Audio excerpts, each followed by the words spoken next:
انجمنوں کو زکوٰۃ کا مال دینا اس کا کیا حکم ہے؟ چنانچہ اگر انجمن والے زکوٰۃ کی رقم صرف مسلمان، فقیر، غریب، محتاج، ضرورت مند اور حاجت مند مستحق لوگوں میں صرف کرتے ہیں، غیر مستحق لوگوں کو نہیں دیتے ہیں، تو انجمن کے ملازمین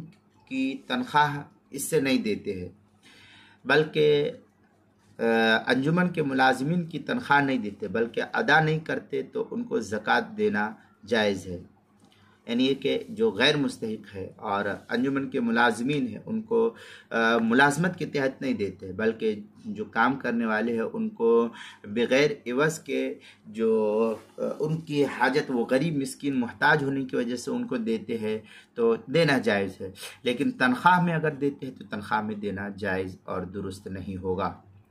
چنانچہ قرآن پاک کی جو آیت ہے انما الصدقات للفقراء والمساکین والعاملین، اس کے اندر فقراء مساکین کے تحت جو ہے ایسے لوگوں کو دینا جائز ہے۔ یہ آیت سورہ توبہ پارہ نمبر 10 آیت نمبر 60 ہے، اس کو جو ہے سورہ توبہ پارہ نمبر 10 کے اندر اس کو نقل کیا ہے۔ دوسرے کہ اگر یہ لوگ زکوٰۃ کی رقم مستحق اور غیر مستحق دونوں کو دیتے ہیں یا ملازمین کی تنخواہ اور بل وغیرہ ادا کرتے ہیں تو ایسی انجمن والوں کو زکوٰۃ کا مال دینا قطعی طور پر جائز اور درست نہیں ہوگا، دینے والے کی زکوٰۃ ادا نہیں ہوگی اور جو لوگ خرچ کر رہے ہیں اس کو اس کا خرچ کرنا بھی جائز نہیں ہوگا۔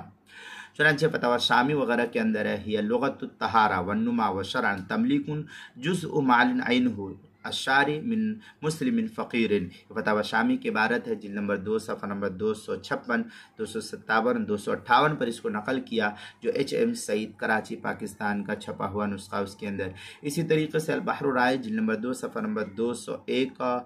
ہے، اور فتاوی قاضی خان میں ہے لا يجوز دفع الزکوٰۃ الی الغنی، اس طریقے کی عبارت جو ہے فتاوی قاضی خان جلد نمبر 1 صفحہ نمبر 128 پر اس کو نقل کیا، اور کیا نام ہے زکوٰۃ کے مسائل کا انسائکلوپیڈیا، اس کے اندر حروف اس کے صفحہ 67 عنوان ہے حروف تہجی الف، عنوان ہے انجمنوں کو زکوٰۃ دینا، اس کے تحت جو ہے اس کو نقل کیا ہے، وہاں بھی دیکھ سکتے ہیں۔